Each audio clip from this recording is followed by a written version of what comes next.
Bwana Yesu asifiwe. Haleluya. Basi karibuni tena kwenye ibada yetu ya leo. Tukasimama kwa ajili ya kuimba. Tukiimba angalau wimbo mmoja. Baadaye tukaendelea na ibada yetu.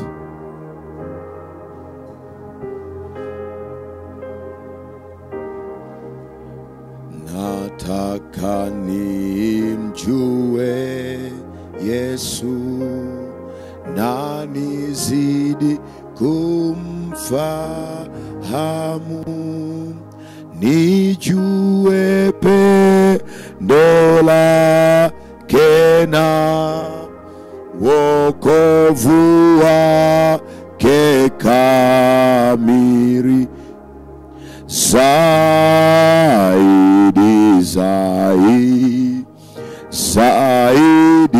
ni mfahamu Yesu, nijue pendo lake na wokovu wake kamili, zaidi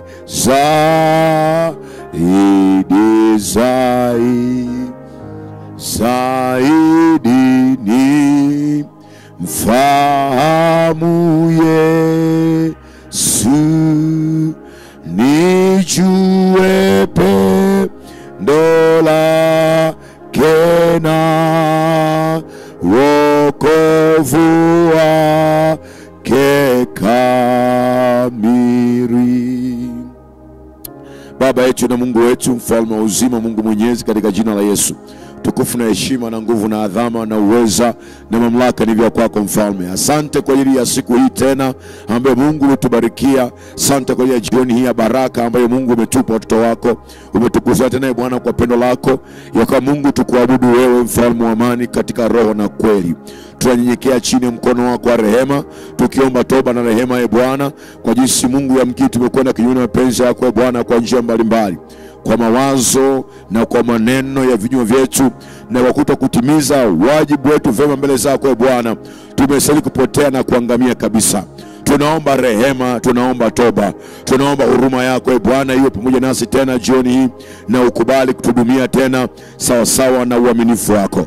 Kila mmoja ambaye umempa neema ya kwamba ukaribu wewe Bwana jioni ya leo Baba, tunanyenyekea chini ya mkono wako wenye nguvu, tukiuliza huruma na wema na uaminifu wako pamoja nasi Bwana, ukatuhudumie tena jioni hii sawa sawa na uaminifu wako. Nami mtumishi wako inajiweka wakfu kwa ajili ya kazi yako njema, nipake na mafuta yako mabichi Bwana kwa ajili ya utumishi huu mkuu ambao Mungu umeniita kufanya mahali hapa.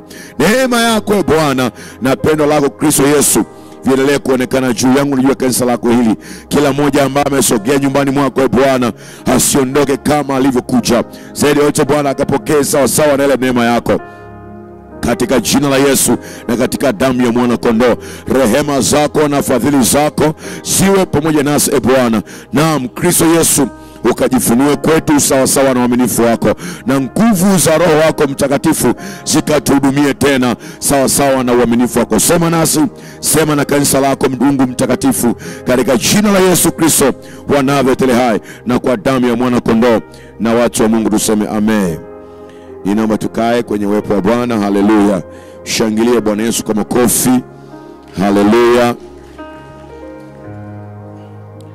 Bwana Yesu asifiwe sana. Tunamshukuru Mungu kwa ajili ya jioni hii ya baraka ambayo ametupa, ya kwamba tumkaribie yeye tena ili tuweze kusikia kile ambacho Mungu anataka kusema na maisha yetu. Na nikukaribishe wewe ambaye unatufuatilia kwa njia mtandao kwenye ibada yetu hii ya baraka. Ni imani yetu ya kwamba umeendelea kubarikiwa na vipindi hivi, na Mungu wa neema asikupungukie. Haleluya. Lakini pia wewe ambao unapata nafasi ya kukaribia Mungu nyumbani mwake, na niwapongeze wale ambao wanajitahidi kuamka asubuhi. Mungu awabariki sana. Nimeona mnajitahidi. Na hii hali ya hewa tulionayo sasa hivi ni neema ya Mungu kwa kweli. Kiona mwamba anajitahidi kufika asubuhi, inabidi usimchukulie poa. Bwana Yesu asifiwe sana.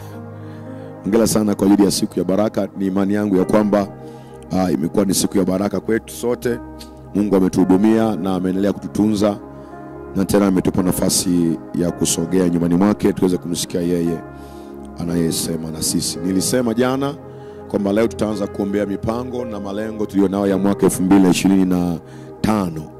Ni imani yangu ya kwamba kila mmoja ameandaa mipango yake, mipango mikakati kwenye maisha haya. Ajifunze kuwa na mipango kwa ajili ya majira ambayo Mungu anakupa kuishi. Bwana Yesu asifiwe sana. Uwe na mipango, usiishi tu kama kuku. Uwe na mipango. Uishi kama mwanadamu ambaye ana mpango wa kuishi duniani miaka mingi. Ukiwa huna maono, huna mipango, ni sawa na mtu ambaye anawaza kufa kesho.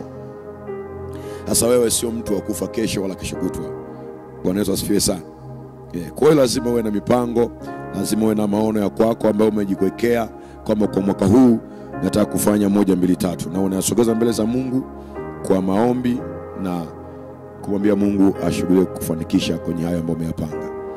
Somo letu ambalo tuko nalo lina kichwa kinachosema kuna kuinuka tena, na kwenye mabano kumhamisha shujaa aliyelala. Na tupo kwenye sehemu ile ya pili, mambo muhimu ya kufahamu kuhusu wito wako na kusudi la kuwepo kwako mahali ambapo Mungu amekuweka. Mambo muhimu ya kufahamu kuhusu wito wako na kusudi la kuwepo kwako mahali ambapo Mungu amekuweka. Kumbuka msingi wetu ni kutoka kile kitabu cha Ayubu sura yake ile ya 22 mstari wa 29 na Waamuzi sura ya 6 mstari wa 11 na wa 12. Kitabu cha Waamuzi sura ya kitabu cha Ayubu sura ya 22 mstari wa 29, maandiko yanasema, hapo atakapokuangusha utasema kuna kuinuka tena, naye mnyenyekevu Mungu atamwokoa. Waamuzi 6:11 na 12. Malaika wa Bwana akaenda akaketi chini ya mwaloni uliokuwa katika Ofra, uliokuwa mali yake Yoashi Mwebiezeli, na mwanawe Gideoni alikuwa akipepeta ngano ndani ya shinikizo ili kuficha machoni pa Midiani. Malaika wa Bwana akamtokea akamwambia, Bwana yu pamoja nawe, shujaa. Bwana yu pamoja nawe, shujaa. Na nimesema kwamba somo letu lina shabaha kubwa mbili. Shabaha ya kwanza au lengo la kwanza ni kutengeneza shauku na kiu ya kuendelea mbele kwenye wito wako na kusudi la kuzaliwa kwako hapa duniani. Kukutengenezea shauku na kiu ya kuendelea mbele kwenye wito wako na kusudi la kuzaliwa kwako hapa duniani. Hiyo ndio shabaha ya kwanza ya somo hili, ni kukupa shauku na kiu ya kuendelea mbele, kwa kuendelea mbele kwenye wito ambao Mungu amekuitia, mahali ambako umezaliwa, kwenye familia, kwenye kanisa, kwenye jamii. Uendelea mbele kwenye wito wako, lakini pia kuishi kwenye kusudi, kuendelea mbele kwenye kusudi la kuwepo kwako hapa duniani. Na shabaha ya pili ni kutengeneza waokozi wa vizazi katika familia, kanisa, taasisi na taifa. Kutengeneza waokozi wa vizazi katika familia, kanisa na taasisi. Kwenye kila eneo, kwenye kila taifa, kwenye kila familia, kwenye kila taasisi, Mungu amekuwa na kawaida ya kuwaweka waokozi, watu wa msaada. Kwa lugha nyingine tunaita watu wa msaada, watu wa kubeba, watu wa kusaidia kwenye kila eneo. Kwenye kanisa letu hili wako watu ambao Mungu ameweka hapa kama waokozi, watu wa ukombozi, watu ambao wako tayari kutoa mili yao, kutoa fedha zao, wengine hata kutoa nafsi zao kwa ajili ya wengine.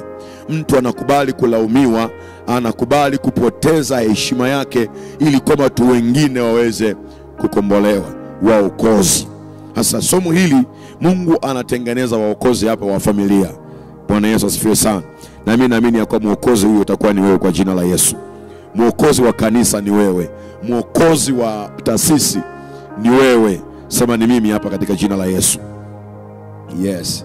Sasa jana nilianza kuzungumza jioni ya mambo ya muhimu ya kufahamu kuhusu wito wako na kusudi la kuwepo kwako mahali ambapo Mungu amekuweka.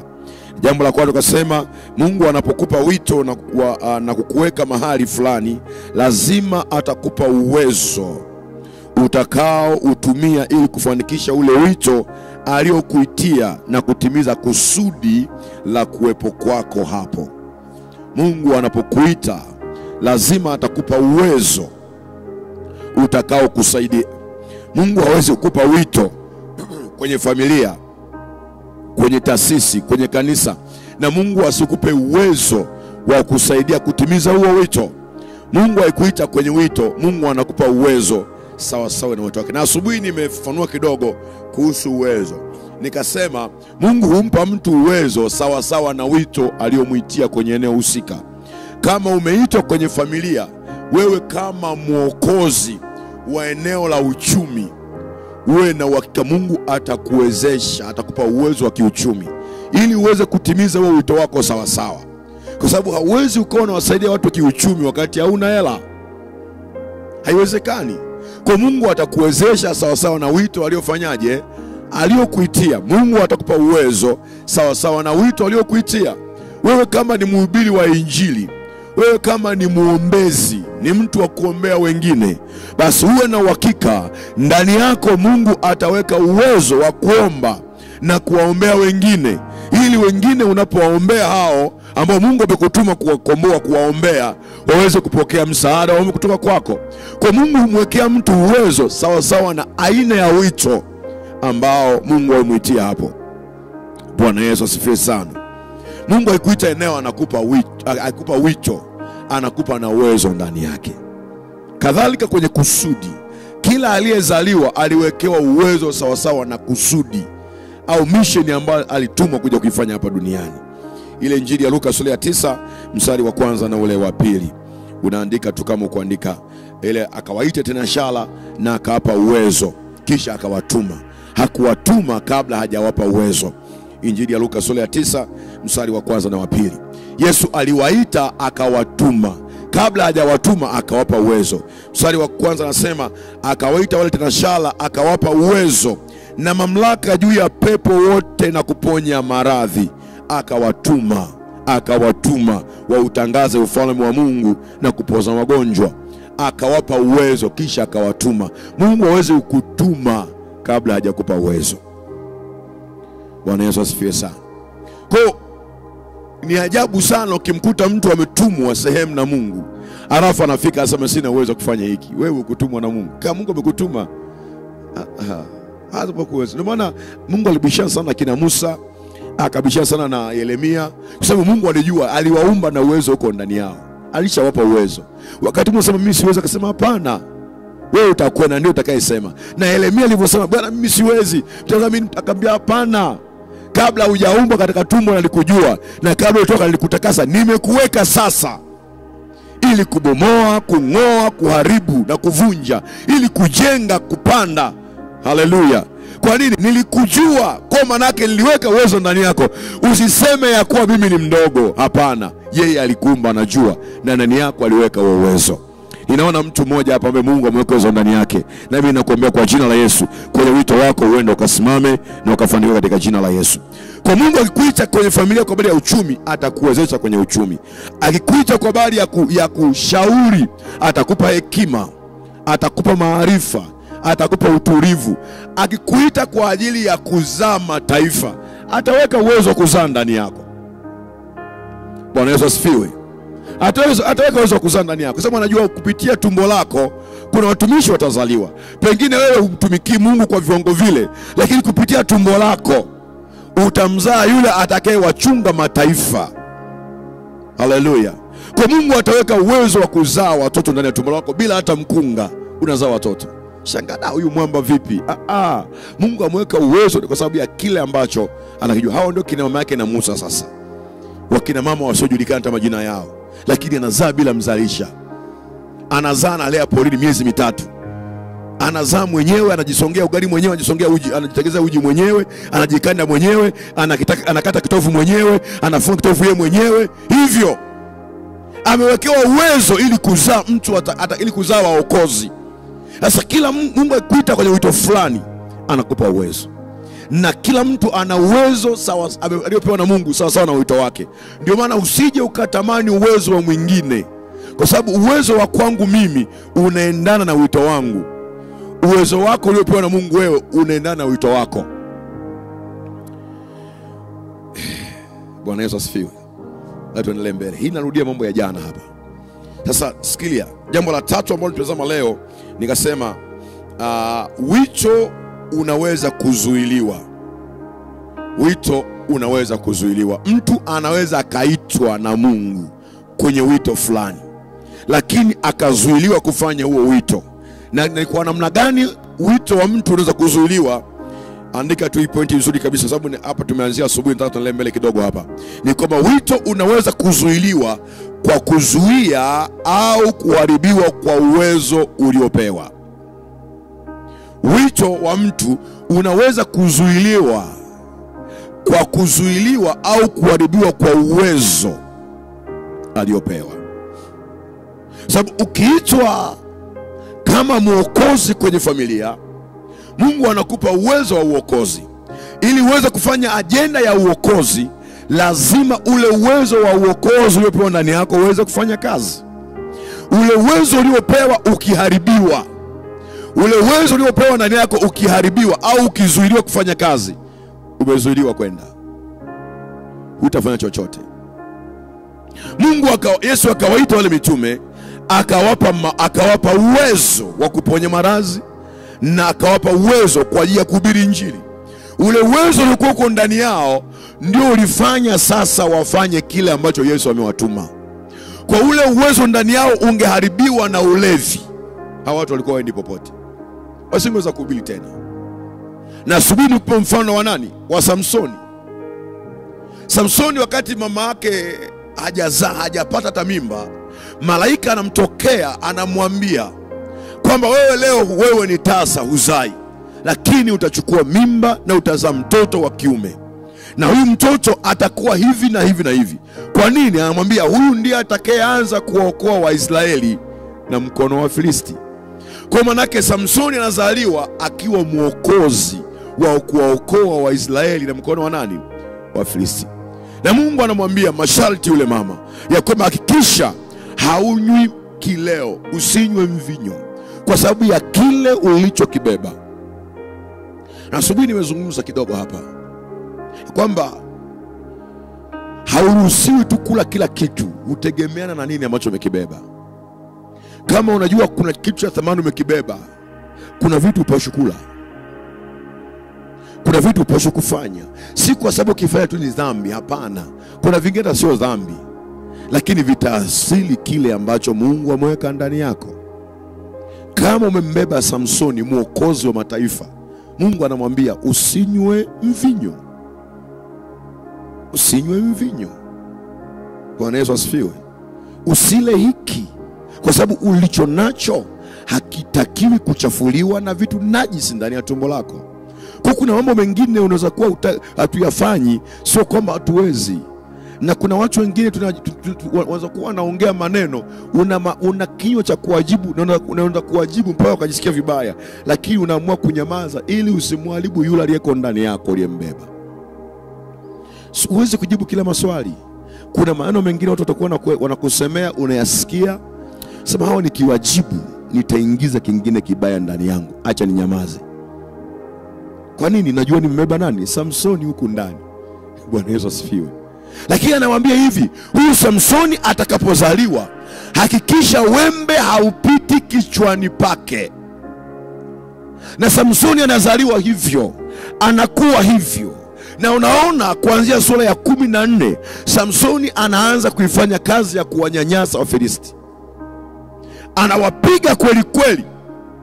Lakini kwenye sura ya 16 kadada kamoja Delila kanakuja kumwambia, niambie ni nini asili ya nguvu zako, na namna gani unaweza kufungwa ili uteswe.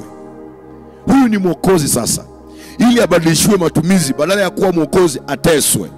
Huyu ni mtu wa kusaidia watu, ili abadilishiwe, badala ya kutesa ateswe. Nini kifanyike? Samsoni akakwepa, lakini mwisho wa siku akatoa siri. Sema tangu nizaliwe mimi wembe hujapita kichwani pangu. Delila alipojua tu hili, akatuma taarifa kwa wale Wafilisti, kama jamani, ameniambia yote yaliyokuwa moyoni mwake. Akawaita, akamlaza usingizi mzuri, wakamnyoa nywele. Walipomnyoa nywele, wito wa Samsoni wa kuokoa Waisraeli na mkono wa Wafilisti ukaishi hapo. alivyoamka kujinyosha kama kawaida yake ili aende kupigana, nguvu hazipo. Kwa nini kimetokea? Uwezo aliokuwa nao umenyolewa. Sasa adui akitaka kumgeuza mtu wa msaada kuwa msaidiwa, sijui sasa unanielewa sawa sawa? Mtu wa msaada, mtu mwokozi aanze kusaidiwa. Mtu wa msaada aanze kuomba. Jambo la kwanza, ananyang'anywa uwezo wa kusaidia. Akisha nyang'anywa uwezo unaompa nguvu ya kusaidia, yeye badala ya kusaidia inabidi aanze kusaidiwa. Na ndivyo ilivyo. Kama uliitwa kwenye familia kama mwokozi wa kuombea watu, na shetani akakunyang'anya uwezo wa kuomba, badala ya kuombea watu inabidi uanze kuombewa. Kama Mungu alikupa uwezo wa kushauri watu, na shetani akakunyang'anya ile hekima, akakunyoa hiyo hekima, manake badala ya kushauri watu wewe unaanza kuwekwa vikao na kushauriwa. Sasa hivi kweli mimi kweli wewe sababu tayari umelaza usingizi, umenyolewa. Na nitakwambia namna gani mtu anaweza kunyang'anywa uwezo. Bwana Yesu asifiwe sana. Haleluya. Lakini unapokuwa Samsoni hapa, alisumbuliwa kiasi kwamba moyo wake ukazikika hata ukufa. Manake kuna maneno, kuna matamko ambayo yaliudhoofisha moyo wa Samsoni. Samsoni akashindwa namna ya kuweza kumudu ile maneno ya Delila. Ikabidi tu aseme asili ya nguvu zake, akubali kutoa asili yake. Kwa kuna vitu ambavyo vinaweza kuwa vinazungumzwa na watu, lengo lao wanataka kufisha moyo wako ili waondoe uwezo ulionao. Ndio maana si kila mtu anayezungumza, anayekuongelea mabaya au anayekusema mabaya ana lengo tu la kukuzuia kuendelea. Kuna wengine wanalenga tu kujeruhi moyo wako, ujeruhike, uache kufanya unachokifanya, yani unyolewe nywele zako, uwezo wako upotee. Bwana Yesu asifiwe sana. Haleluya, kanisa la Mungu. Sijui kama naeleweka sawa sawa. Bwana Yesu asifiwe sana.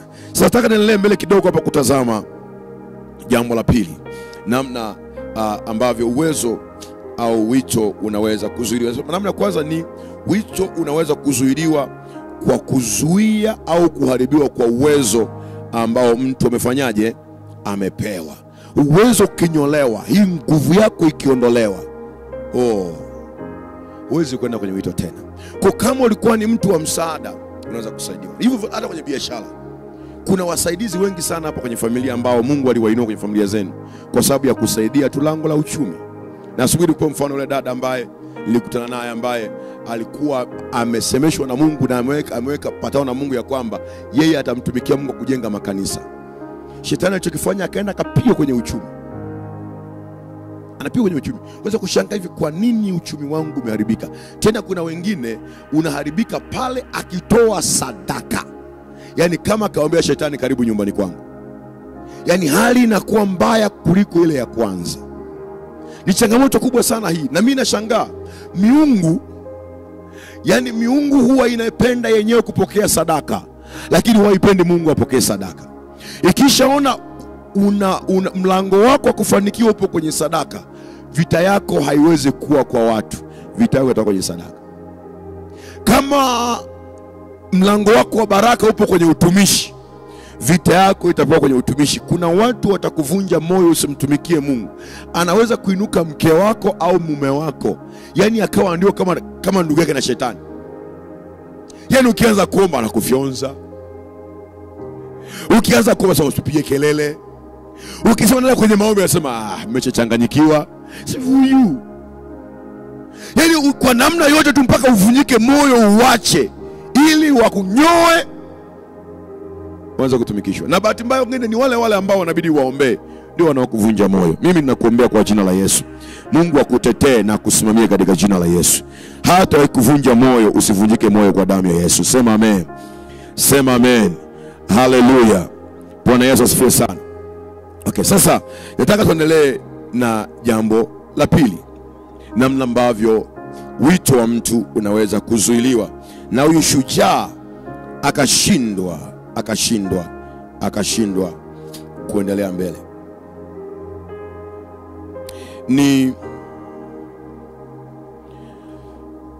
mtu kujikuta kwenye maanguko au makosa yaliyotengeneza hali ya kujihukumu nafsini mwake.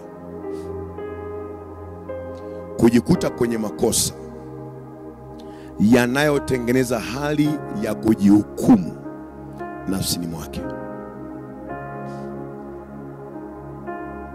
Sasa hii inaweza kumfanya shujaa alale na asitumie uwezo alionao. Kujikuta kwenye wakati wa kosa au anguko linalokutengenezea hali ya kujihukumu.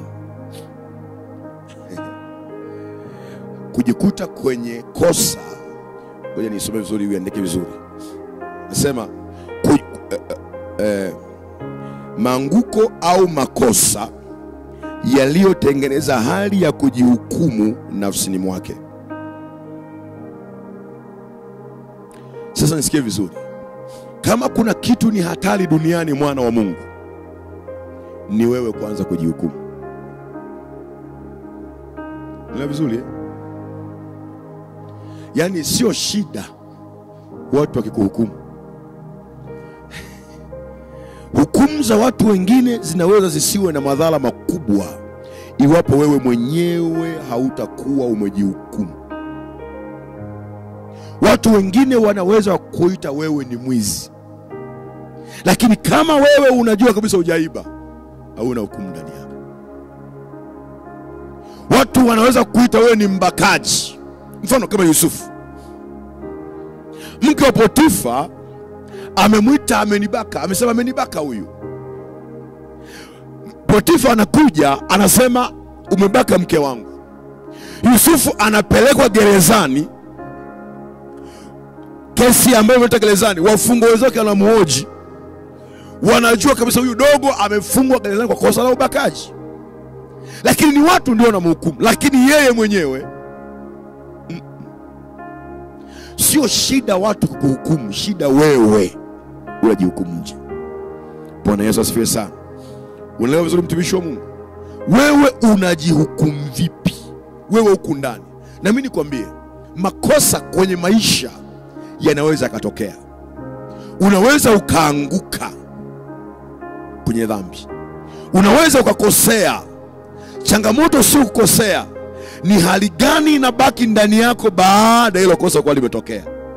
Sasa mashujaa wengi, watu wenye wito, watu ambao Mungu aliwaita mahali akawatuma, wengi walipokosea walijihukumu. Walipojihukumu wakajifunga gerezani wenyewe, wakashindwa kwenda kwenye wito. Anajiona yeye ana dhambi kuanzia utosini mpaka kwenye unyayo. Unatakiwa kufahamu ya kwamba kama umetenda dhambi, Mungu ukaomba rehema kwa Mungu, ukaomba msamaha kwa Mungu, jambo la kwanza la kufahamu ni kwamba Mungu anakusamehe siku hiyo hiyo, saa hiyo hiyo, na anasahau. Ni vizuri. Kwa unatakiwa ni kutubu. Kama umetubu, rudi kwenye wito, endelea mbele. Nimeona watu wengi sana ambao Mungu aliwapa huduma nzuri na Mungu aliweka uwezo mkubwa ndani yao, lakini baada ya kukosea kidogo, maneno ya watu ilivyoinuka, na wao wenyewe wakiona hawafai tena, wakaona hawastahili tena kuishi, kama kutoka na kwenye huduma. Kwa hiyo mfano mdogo hapa, kitabu cha Injili ya Luka sura ya 15. Injili ya Luka sura ya 15. Nataka uone huyu kijana. Injili ya Luka sura ya 15 mstari wa 18 hadi wa 24.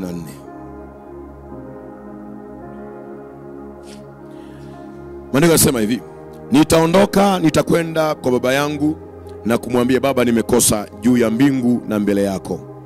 Sistahili kuitwa mwana wako tena. Nifanye kama mmoja wa watumishi wako. Akaondoka akaenda kwa babaye. Alipokuwa angali mbali, baba yake alimuona, akamuonea huruma. Akaenda mbio, akamwangukia shingoni, akambusu. Yule mwana akamwambia, Baba, nimekosa juu ya mbingu na mbele yako.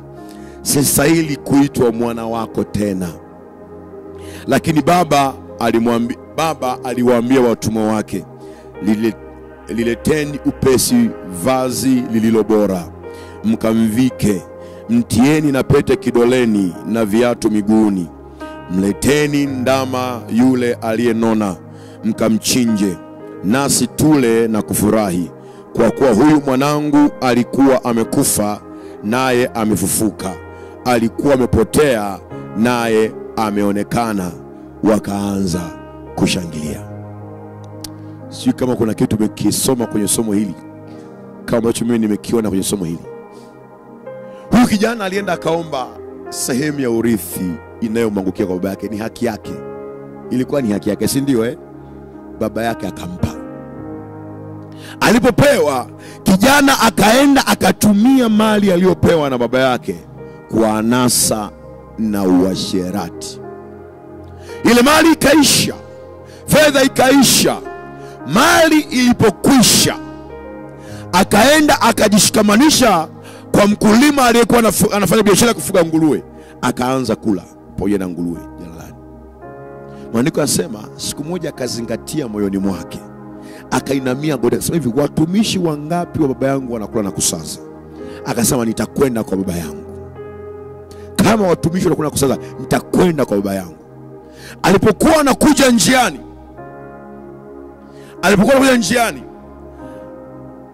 ule mstari wa 21, yule mwana akakuta baba yake. Alipomuona angali mbali dogo anakuja, baba yake akaenda akampokea. Dogo alipomuona baba anakuja, akaanza kuongea kwa baba. Angalia, baba hajaongea chochote. Baba kuja kumpokea, akamkumbatia, akambusu. Mtoto akaanza kuongea, anamwambia baba, sistahili tena kuitwa mwanao. Mtoto amejiondolea haki ya kuwa mtoto. Sistahili tena kuitwa nani? Mwanao. Nani amekuambia mwanangu stahili? Baba anamwangalia tu, akamwambia baba, nimekosa juu ya mbingu na mbele yako, sistahili kuitwa mwanao tena. Lakini baba aliwaambia watumwa wake. Umeona jambo ambalo nataka ulione hapa? Mtoto anamwambia baba, sistahili kuitwa mwanao. Baba hajibu. Anaitwa watumwa, njoo, leteni vazi lililo bora. Dogo amejihukumu, lakini bwana, leteni vazi lililo bora. Wakalileta, akamvisha. Leteni na pete, akamvalisha. Akamwambia, kaandaeni ndama aliyenona. Unajua, yeye yupo anashangaa. Yeye ameshajihukumu, anaona hastahili tena kuitwa mwanae. Lakini baba hana mpango na hayo mtoto anayeongea. Baba anamwona huyu ni mwanangu aliyekuwa amekufa, sasa amefufuka. Alikuwa amepotea, sasa amepatikana. Lakini mtoto bado amebeba hali ya kujihukumu. Ninaongea na mtoto mmoja hapa nyumbani kwa baba yake. Huu ndio ugonjwa tulio nao wa Kristo wengi. Kuna hali ya kujihukumu ambayo mtu anajiona hastahili tena. Namna baba Mungu anakuona, huyu baba ndio Mungu sasa. Namna baba Mungu anakuona wewe kitofauti kabisa na wewe jinsi ambavyo unajiona. Ni kweli umetapasha mali kwa uasherati, ni kweli umetapanya mali kwa anasa, lakini kwa sababu umeamua kurudi, baba anasamehe na anafuta yote. Lakini watoto sasa, sistahili kabisa, sistahili kabisa. Yani kule kujihukumu kuna baki ndani ya mioyo yao. Sasa ukishaanza kujihukumu, unashindwa kutumia uwezo ulio nao ili kutekeleza wito ambao Mungu amekuitia. Kwa kuna mashujaa wengi kwenye familia, kuna waokozi wengi kwenye kanisa, kuna waokozi wengi kwenye familia ambao wamelala na uwezo walio nao, kwa sababu tu kuna wakati aliwahi kukosea, aliwahi anguka dhambini na akatengeneza hali ya kujihukumu huko ndani. Niko hapa kukuambia jioni ya leo, baba yako anakupenda. Yani alishakusamehe. Na achana njia ambazo zinakuambia kila siku ni mwenye dhambi. Ukisha tubu, Mungu anasamehe na anasahau. Sasa shida yako unamkumbusha Mungu mpaka dhambi za mwaka 2012. Yeye alishakafuta, alishakasema naomba Mungu kumbuka ile niliiba. Alishasamehe.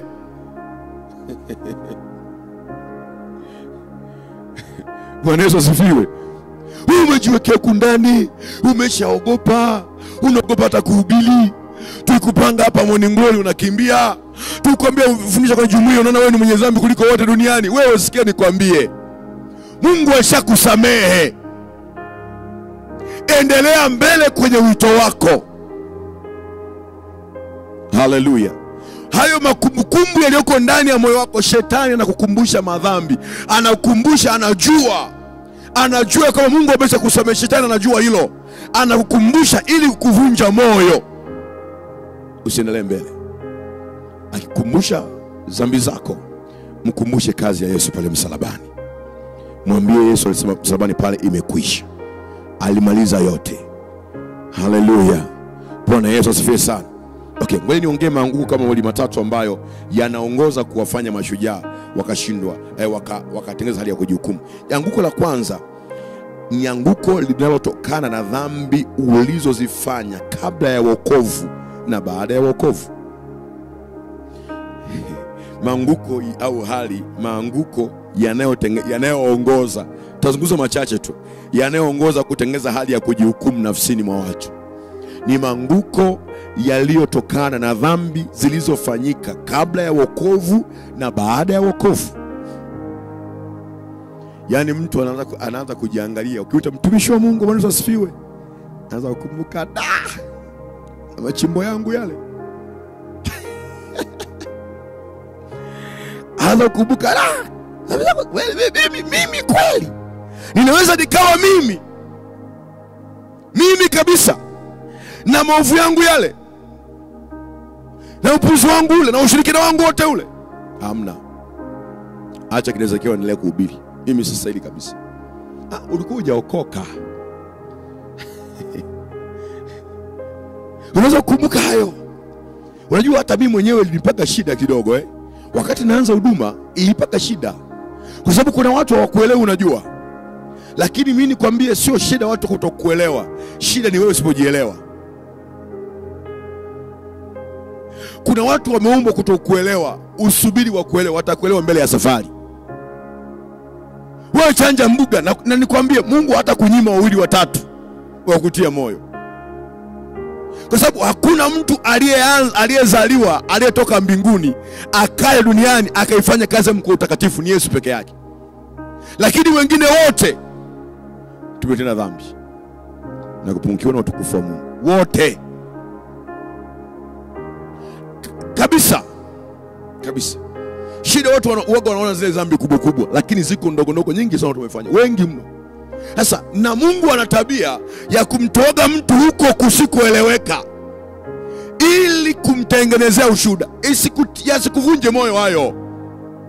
Anguko linalotokana na dhambi uzifanya kabla ya wokovu na baada ya wokovu. Injili ya waraka wa kwanza wa Yohana sura ya 3 mstari wa 21.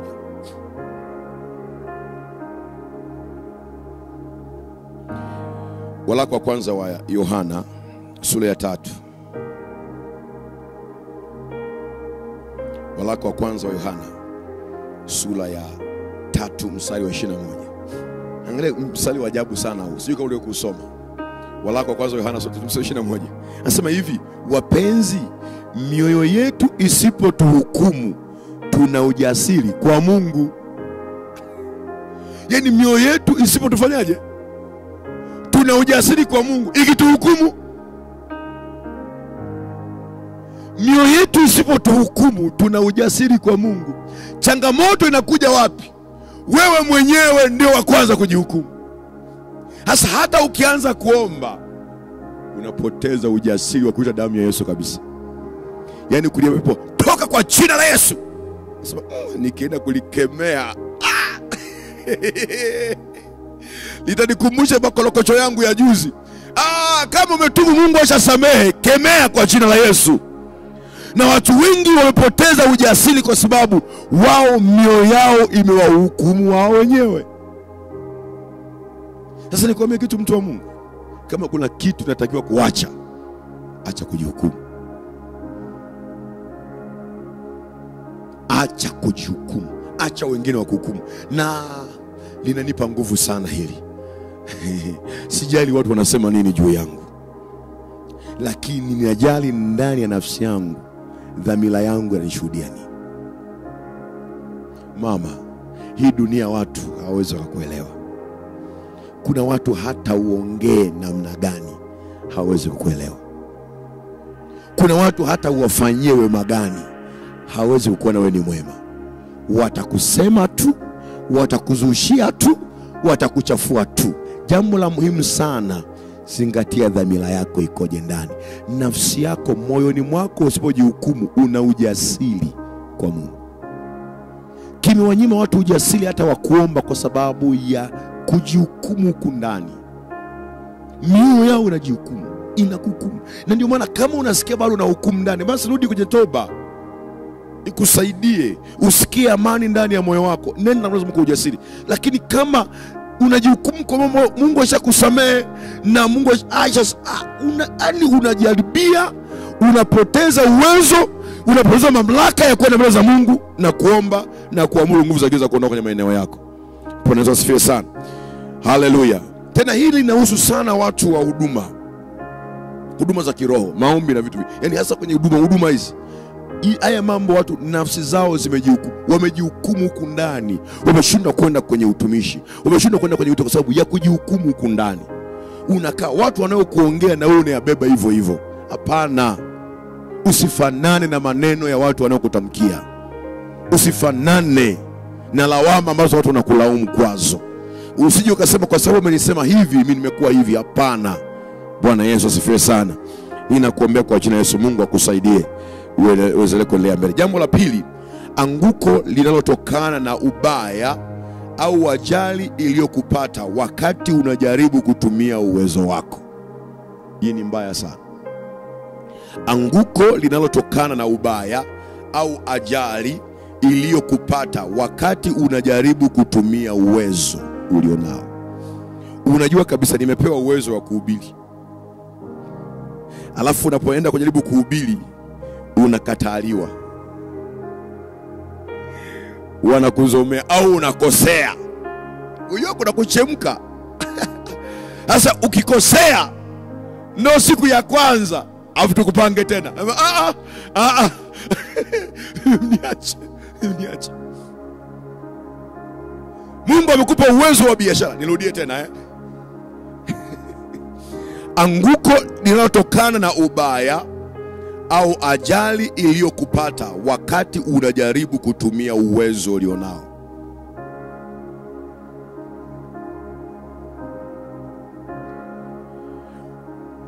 Anguko au ubaya, anguko lililotokana na ubaya au ajali iliyokupata wakati unajaribu kutumia uwezo ulionao. Labda una uwezo wa kufanya biashara. Mungu ameweka uwezo wa biashara ndani yako. Unaposubutu kuanza biashara tu, unaangukia pua hasara. Pigwa hasara, maandazi yote yanaungua.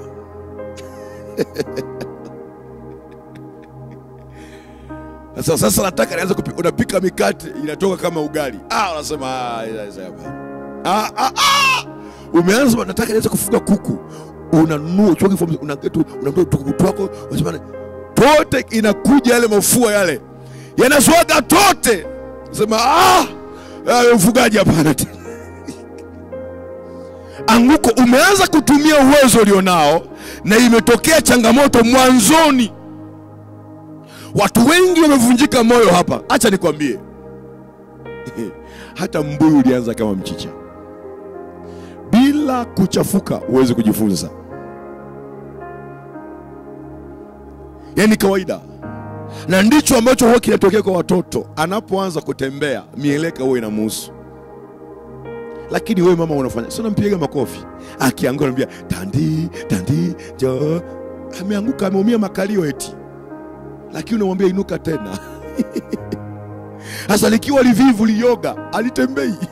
Likianguka lidalia linakaa hapo, alitembei tena. Miaka 3 hajatembea. Sasa ili uweze kuendelea mbele, ukianguka sema kuna kuinuka tena. Kwa sababu leo sio kesho na kesho sio kesho kutwa. Jana haiwezi kufa kufanana leo, wewe hujamuua Yesu Bwana. Ile kwamba ulikosea mwanzoni, sio kwamba utaendelea kukosea kila siku. Jitie moyo, endelea mbele, jaribu tena, jaribu tena, jaribu tena. Yaani umeanza tu, umekatisha tamaa, umeacha. Nikupa mfano wa watu wawili. Mfano wa kwanza nitakupa mfano wa Musa. Kitabu cha Kutoka sura ya 2 mstari wa 2 12 hadi 14. Mfano wa Musa. Kutoka sura ya 2 mstari wa 12 mpaka 14. Kitabu cha Kutoka. Kutoka sura ya 2 mstari wa 12. Biblia inasema hivi. Kuanzia 11. Hata siku zile Musa alipokuwa mtu mzima, akatoka kuwaendea ndugu zake. Akawatazama mizigo yao, akamuona Misri anampiga Mwebrania mmojawapo wa ndugu zake. Basi akatazama huko na huko, alipoona ya kuwa hapana mtu, akampiga Misri yule, akamficha ndani ya mchanga. Akatoka siku ya pili, na tazama watu wawili wa Waebrania walikuwa wakipigana. Akamwambia yule aliyemdhulumu mwenzake, mbona unampiga mwenzako? Yule akasema, ni nani aliyekuweka wewe kuwa mkuu wa wetu au mwamuzi juu yetu? Je, wataka kuniua mimi kama ulivyomuua yule Misri? Musa akaogopa, akasema, kumbe jambo lile limejulikana.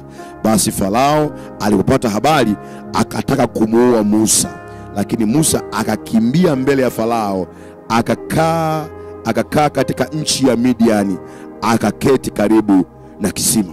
Sikia, Musa alizaliwa kama wa kuokoa Israeli, si ndio?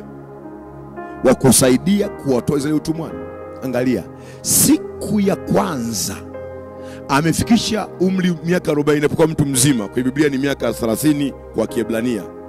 Mtu mzima alikuwa miaka 30. Ndio maana Yesu alianza kufanya kazi wakati miaka mingapi? 30. Kwenye Waebrania mtu mzima ni miaka 30. Huku bado ni mtoto. Sasa Musa akiwa na umri huu akatoka kwenda kuwatazama ndugu zake katika tabu yao. Alivyoenda kuwatazama, akakuta kuna Misri anamuonea Mwebrania, akampiga Mwebrania, akamzika Misri, akamzika kwenye nini? Kwenye mchanga. Akaanza kutumia uwezo, imagine, anatumia uwezo ambao Mungu alimwekea ndani yake. Mtu anampiga yeye peke yake, anamuua, anachimba kaburi, anafanya maziko mwenyewe, mwamba mmoja bila msaada. Jamaa anaanza kutumia uwezo alionao ambao Mungu alimwekea ndani yake wa kukomesha adui za Waebrania. Siku ya kwanza, siku ya pili tena, yani ndio ameanza mkakati.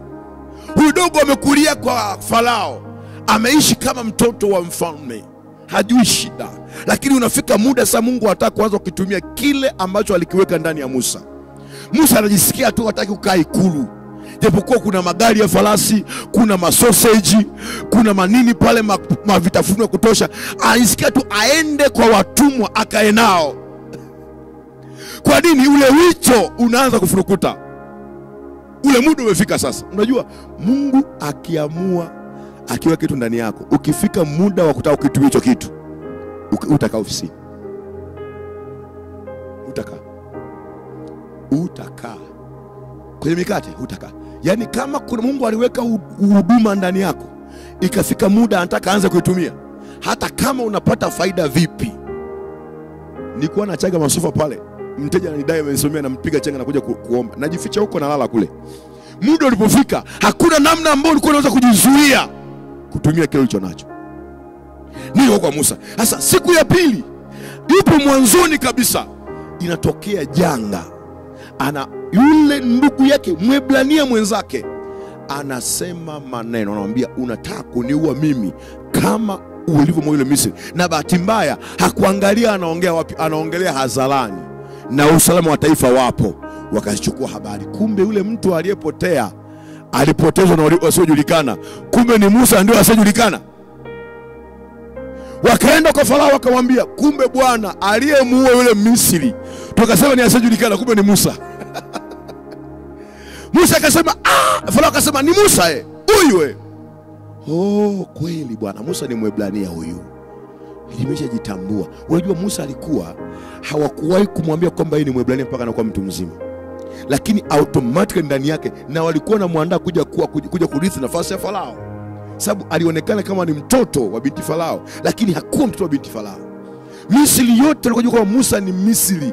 Ndio maana hata alipokwenda Midiani, wale mabinti wa Midiani walisema ni Misri mmoja ametusaidia, lakini Musa hakuwa Misri, lakini watu wote walijua kama ni Misri. Farao alijua asili, akasema limeshajitambua. Wakatafuta kumuua. Angalia Musa anachokifanya. Musa anaacha wito, anaacha huduma, nduki kwenda Midiani. Kwa nini?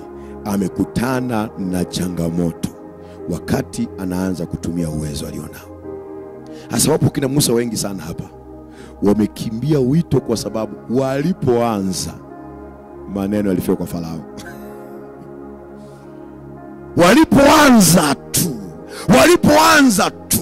Walipoanza kutumia uwezo walionao, changamoto iliinuka, maneno yakawa mengi, vita vikawa vikali.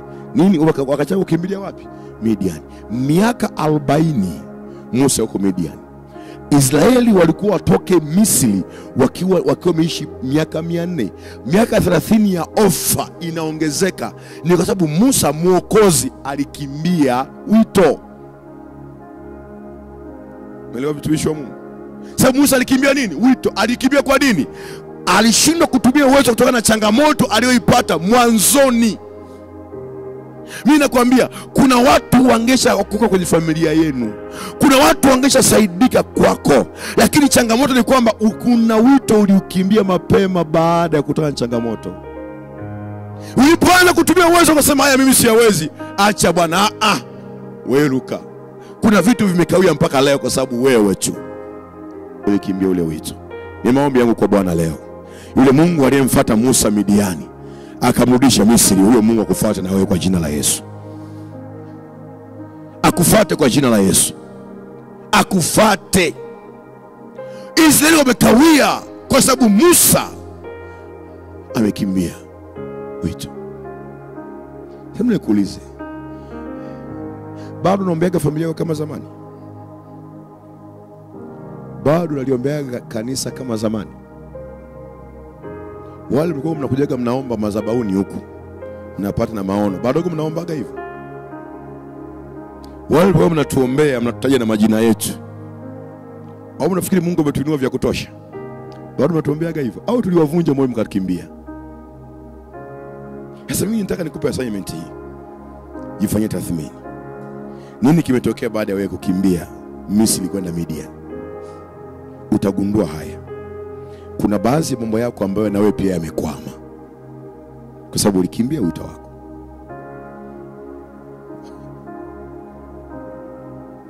Yaani unasikia watumishi wa Mungu, vita ya Musa haikuwa kwenye uchumi, kwa sababu hakuitwa kuwa msaada kwenye lango la uchumi. Vita ya Musa ilikuwa kwenye ukombozi, sababu yeye alikuwa ni mkombozi, mwokozi, kuwatoa Misri. Vita yako ipo kwenye wito wako. Na ukiona kuna sehemu unapigwa vita sana, hapo ndio kwako. Huo ndio mlango wako wa baraka. Sasa kimbia, nenda Midiani. Acha uwe wito. Utaenda, badala ya kuokoa watu umeenda kuchunga makondoo. Imagine mwokozi, Mungu aliyemuumba kuja kuokoa watu, akaenda kuwa mchunga ng'ombe, mchunga mbuzi. Imagine mtu ambaye Mungu alimlinda porini miezi 3, akamlinda kwenye kisafina, akamlinda kwa Farao, leo amegeuka mchunga mbuzi. Ndivyo ilivyo. Watu wengi sana wamekimbia na wameenda wanafanya vitu vya ajabu sana, lakini Mungu hakuwaita huko. Nini kimewapeleka kule? Wameogopa changamoto za mwanzoni wakakimbia. Sikia nikwambie mwana wa Mungu, changamoto zipo, lakini mimi nakuombea kwa jina la Bwana, Mungu akupe kusimama na kuimarika. Kuna changamoto kwako hazitaondoka mpaka umekuwa umekomaa. Mpaka umekuwa. Huyo Musa alivyorudi kutoka kule Midiani, alivyokuja kwa Farao, Mungu amwambia nenda. Alipokuja Farao alimfanya nini? Aliongea naye uso kwa uso, hata kumkumbusha ile kesi hamna. Kwa nini? Amevaa ujasiri, amevaa mamlaka. Mimi nikwambie, vinavyokutisha haviwezi kufanya lolote. Endelea mbele katika jina la Bwana. Naomba tusimame tumshukuru Mungu.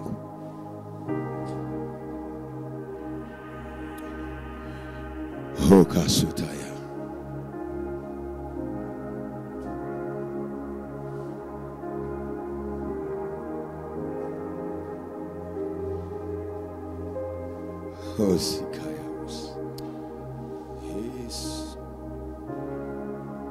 Yesu akusi. Hebu chukua sadaka yako tumshukuru Mungu. Sema tu, Bwana Yesu, ninakushukuru kwa neno lako ulilolituma kwa ajili yangu. Asante Mfalme kwa jinsi ambavyo umesema na maisha yangu. Nimelisikia neno lako.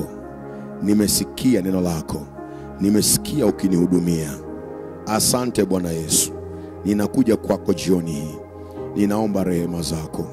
Wewe uliyemfuata Musa alipokuwa akichunga kondoo za Yethro mkwewe. Mungu Baba, ninaomba nifuate na mimi. Pengine kuna changamoto ambazo zimenirudisha nyuma. Pengine kuna hali ya ukataliwa ambayo imenifanya nisitumie uwezo nilio nao. Jioni ya leo ninaomba rehema zako. Ninaomba uaminifu wako uwe pamoja nami. Nitafute tena, nirejeshe tena kwenye wito ulionipa, kwenye sehemu ulioniitia. Nirudishe tena. Wewe uliyemrudisha Musa ili kuwaokoa Israeli, nirudishe na mimi kwenye eneo ambalo wewe Mungu uliniita. Rudisha nguvu yangu, nirejeshe uwezo wangu. Mungu Baba, uliyeziamuru nywele za Samsoni zikaota tena, otesha nywele zangu, otesha uwezo wangu, otesha uchumi wangu uliopungua, ulioharibika. Kwa jina la Yesu, kwa damu ya Yesu, rejeshe uwezo tena, rejeshe nguvu tena. Nisaidie Mungu wangu. Wewe ni tegemeo, wewe ni kimbilio, sina mwingine zaidi yako. Nitie nguvu tena, niongeze uwezo tena. Natamani kuendelea mbele. Natamani kufanya zaidi ya ninavyofanya sasa. Kwa jina la Yesu, kwa damu ya Yesu. Mungu wa rehema, mahali ambapo nimebaki na jihukumu, ninaomba unihurumie. Ninaomba unisaidie. Ondoa hiyo hukumu iliyo ndani ya moyo wangu. Nipe ujasiri wa kusogea mbele zako, maana imeandikwa, na tukikaribie kiti cha neema kwa ujasiri, ili tuweze kupata rehema na neema ya kutusaidia wakati wa mahitaji yetu. Nipe neema, nipe ujasiri wa kukikaribia kiti cha rehema. Ondoa hali yoyote ya kujihukumu ndani yangu, kwa jina la Yesu, kwa damu ya Yesu. Nipe nguvu tena, nirudi tena kwa uwezo na kwa mamlaka yako. Nenda mbele za Bwana kwa maombi hayo. Baba wa rehema, Mungu mwaminifu, katika jina la Yesu na katika damu ya mwana kondoo, Mfalme wa ulimwengu, Mungu mwenyezi, katika damu ya mwana kondoo tunakuja mbele zako Bwana. Wako hapa watoto wako ambao mioyo yao Bwana imemiminwa mbele zako. Rehema zako Bwana ziwe juu yetu tena. Tunaomba rehema, tunaomba toba mahali ambako Baba tumejihukumu kwa yale ambayo Mungu ulitusamehe kwanza. Tunaomba rehema, tunaomba toba. Tuhurumie Bwana. Damu yako ya agano jipya itutakase, ituoshe. Tupe neema ya kuendelea mbele Bwana katika utumishi huu, kuendelea mbele katika wito ambao Mungu umetuitia. Kaliko ya maluzi ya ndarabusa, katika damu ya mwana kondoo. Rika ya mandora bosi kiri ya mandora, ribu shandara bosi kiri ya mandora, rabo zagadia daya mantarabosi ki, riko rimandoro bosaka, rima shandoro bosi kari mandora. Neema yako Bwana na huruma yako Kristo Yesu iwe juu ya kila mmoja ambaye moyo wake amemimina mbele zako Bwana. Usituache Bwana, usimwache mwanao. Ongoza hatua zake katika njia yako, imarisha miguu yake katika mwamba. Mrejeshe Bwana furaha, mrejeshe Bwana amani na pendo lako Kristo Yesu. Kaluka dia ramando robo sakadia. Baba wa rehema, huruma zako ziwe juu yetu tena Baba, na msaada wako uwe pamoja nasi. Mfalme wa ulimwengu Yesu Kristo, usituache Bwana, tutegemeze kwa kamba za pendo lako. Tusaidie Mwokozi, tusaidie Bwana. Wewe ni uzima, wewe ni wokovu wetu, wewe ni nguvu yetu Bwana. Hatuwezi kwenda mbele pasipo wewe. Tusaidie Bwana mahali ambako tumekata tamaa, mahali ambako tulikutana changamoto zisizo za kawaida, tukarudi nyuma, tukaogopa kuendelea mbele baada ya yale maanguko ambayo yalitengeneza hali ya kujihukumu Bwana, na kutufanya tushindwe kutumia uwezo tulio nao. Tunaomba rehema zako, tunaomba huruma yako Bwana. Wengi tumekimbia wito wetu kwa sababu ya changamoto ambazo tumekutana nazo mwanzo kabisa, katika jina la Yesu Kristo na katika damu ya mwana kondoo. Rehema zako Bwana na fadhili zako Bwana siwe pamoja nasi. Huruma yako Bwana, huruma yako Mfalme, huruma yako Jehova iwe pamoja nasi tena. Hanuka ya mandorobo sekeribosa, katika damu ya Yesu na katika damu ya mwana kondoo. Baba, asante kwa sababu unatusamehe na unasahau kabisa. Tupe neema ya kurejea tena Bwana kwenye utumishi na wito ambao Mungu umetuitia kwa ajili ya jina lako takatifu. Mungu mwenyezi, Baba wa mianga, Mungu wa milele, wala usimpungukie hata mmoja ambaye moyo wake ameelekeza kwako Mungu wangu. Hanuka ya basakataya reboze gediga diamandu ribo shandarabosia hanuga diga diamanta rebo sekeribosa hakoko sagadaya ribu shandaraboseke. Baba, wamekutana changamoto mwanzo kabisa, katika jina la Yesu na katika damu ya mwana kondoo. Rehema zako Bwana ziwe juu ya kila mmoja ambaye moyo wake ameuleta kwako Baba. Mtie nguvu ya kuendelea mbele katika wito wake, kwenye wito wa biashara. Alianza biashara akapata hasara, alianza ufugaji akapata hasara, ameshindwa kuendelea mbele. Hofu imejaa ndani ya moyo wake umeugua, amekata tamaa, amejichoka kabisa, hawezi kuendelea mbele tena. Baba, mtie nguvu tena, Baba mtie nguvu tena, Baba mtie nguvu tena. Nywele za Samsoni ziliota tena Baba, huyu akainuke tena. Rejesha uwezo wako tena Bwana juu yake. Hanuka ya basakata remando robo sekeria mando, katika jina la Yesu, katika damu ya mwana kondoo. Ribo shandarabosika rimandorobosaka ya mandorobosika ribobo shandarabosika rabozagadea rekora mandorobosika rikori mamamanda lekori mandozo godadada rebo shandarabosika, katika damu ya mwana kondoo, katika damu ya Yesu Kristo. Rehema zako Bwana, fadhili zako Bwana ziendelee kwa juu ya kila mmoja ambaye moyo wake ameelekeza kwako Bwana. Turejeshe uwezo na nguvu tena ya kuendelea mbele kwa jina lako, katika jina la Yesu Kristo, katika damu ya mwana kondoo. Uwainue waliokata tamaa, uwatie nguvu waliochoka Bwana. Magoti yaliyolegea kaimarishwe tena. Hanuga diga dayama rabose kerebosia kanuna gadiga da hamamamaya ekoribusia, katika damu ya Yesu Kristo, katika damu ya mwana kondoo. Alikuwa akitoa sadaka, alikuwa akitoa fungu la 10 akaacha Bwana, kwa sababu ya changamoto alizokutana nazo mwanzo kabisa. Baba wa rehema, mtie nguvu tena Baba, muongezee uwezo tena Baba, imarisha miguu yake, imarisha moyo wake na kuona ukuu wako, katika jina la Yesu Kristo. Piganie vita Bwana alionayo. Hanuka yama rebose keribosa, katika damu ya Yesu, katika damu ya mwana kondoo. Hakuna mwingine wa kutusaidia zaidi ya kwako Bwana. Hamanuka digadaya rabose kerebosa, katika damu ya Yesu, katika damu ya Yesu, katika damu ya Yesu, katika damu ya mwana kondoo, katika jina la Yesu na katika damu ya Yesu. Baba, asante kwa wema wako Baba, asante kwa fadhili zako. Umesema ya kwamba ujapoangushwa utasema kuna kuinuka tena. Baba wa rehema, mpe kuinuka tena, mpe kusimama tena, mpe kuinuka tena kwenye kila eneo ambalo alikuwa amelala, ambalo alikuwa ameanguka, kwenye huduma, kwenye kazi, kwenye biashara, kwenye familia. Mpe kuinuka tena katika jina la Yesu Kristo. Baba, huyu ainuke tena, ainuke tena, ainuke tena, aendelee mbele tena kwa viwango vingine katika jina la Yesu Kristo wa Nazareti hai. Kama vile ambavyo ulimrudisha Musa tena, na huyu arudi tena kwenye wito ambao Mungu ulimwitia, katika jina la Yesu na katika damu ya mwana kondoo. Utukufu na enzi na uweza na mamlaka ni vya kwako, mfalme wa ulimwengu, katika jina la Yesu. Na watu wa Mungu tuseme amen. Amen. Mshangilie Bwana Yesu kwa makofi mengi mengi.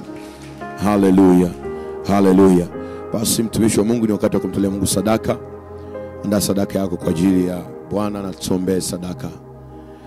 Baba yetu na Mungu wa mbinguni, katika jina la Yesu tunakushukuru kwa ajili ya rehema na fadhili zako. Asante Mungu kutupa neema ya kusikia neno lako jioni hii. Asante pia kwa ajili ibada nzuri ambayo Mungu umetudumia. Tunaomba sasa Mungu wa rehema uzikubali dhabihu na sadaka zetu na mioyo yetu ya shukrani ambayo Mungu tunaleta kwako. Utukubali Mungu Mwenyezi, na ukatutendee wema sasa na fadhili zako, katika jina la Yesu Kristo uliye Bwana Mwokozi wa maisha yetu. Ukubali sadaka zetu, ukubali na maombi yetu. Utupe kuinuka tena, utupe kusimama tena mahali ambako tulianguka, utupe kuendelea mbele katika wito ambao Mungu umetuitia, kwa jina la Yesu Kristo wa Nazareti. Baba utukuzwe na upewe sifa Mungu Mwenyezi, Baba, Mwana na Roho Mtakatifu. Amen. Basi Mungu, hebu chukua nini ile diary yako ambayo umeiandaa kwa ajili ya mipango yako. Si umekuja nayo au hamjaleta kazi lo. Haya. Acha tuombe kwa dakika chache. Weka tu mkono kifuani kama unaleta diary yako. Mungu wa rehema, ninakushukuru kwa sababu ya uaminifu wako. Asante kwa ajili ya maono na mipango ambayo watu wako wameiandaa kwa ajili ya mwaka 2025.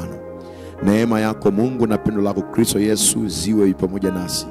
Umesema maandalio ya moyo ni wa mwanadamu, bali jawabu la ulimi linatoka kwako.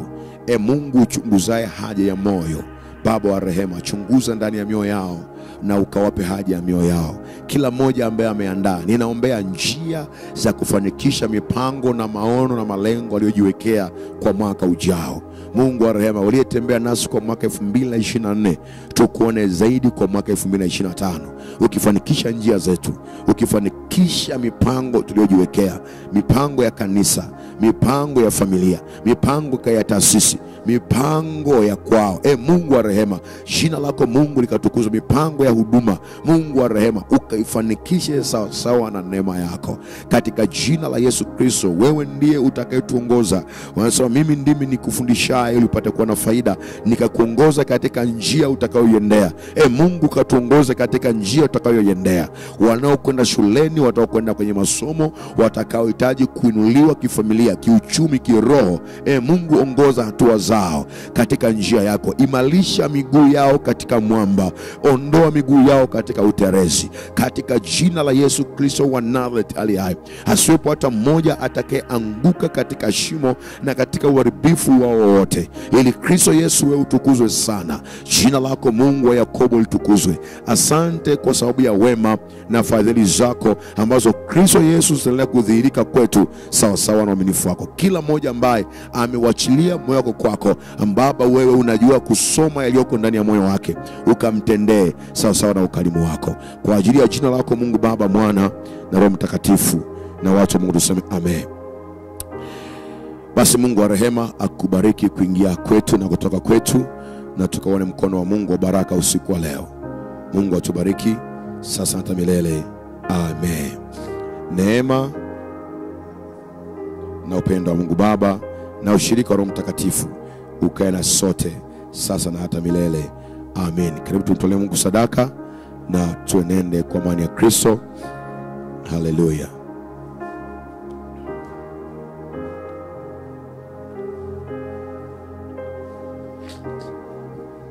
Mpendo unayetufuatilia kupitia kwa online, tafadhali unaweza kushiriki nasi sadaka kupitia namba ya simu unayoona hapo kwenye screen yako. Na amani ya Kristo iwe pamoja na wewe. Karibu tena kesho sana wakati kama huu. Mungu akubariki sana.